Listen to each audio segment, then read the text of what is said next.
2016 সালে বিধানসভা নির্বাচনের আগে সাংবাদিক ম্যাথু স্যামুয়েলসের স্ট্রিং অপারেশনের ভিডিও ভাইরাল হতে তোলপাড় হয় রাজ্য রাজনীতি। তৃণমূলের একাধিক হেভিওয়েট নেতার নাম জড়িয়ে যাওয়ায় অস্বস্তিতে পড়ে রাজ্যের শাসক দল তৃণমূল কংগ্রেস।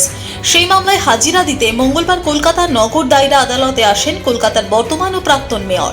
এদিন সকাল 10টা নাগাদ আদালতে হাজির হন কলকাতা মেয়র তথা রাজ্যের পুরমন্ত্রী ফিরহাদ হাকিম।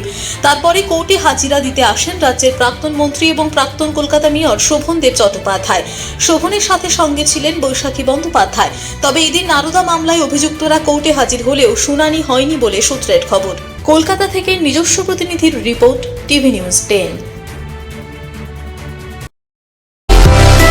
সুলভ সঠিক চিকিৎসার একমাত্র প্রতিষ্ঠান বিবেকানন্দ হসপিটাল। 24 ঘন্টা emergency service, blood bank, trauma care. আপনাদের সেবায় আমরা তৎপর। গুণমান ও পরিষেবায় দুর্গাপুর বিধাননগরের ডক্টর জাকির হোসেন এভিনিউর বিবেকানন্দ হসপিটাল শিল্পাঞ্চলের মানুষের মন জয় করেছে।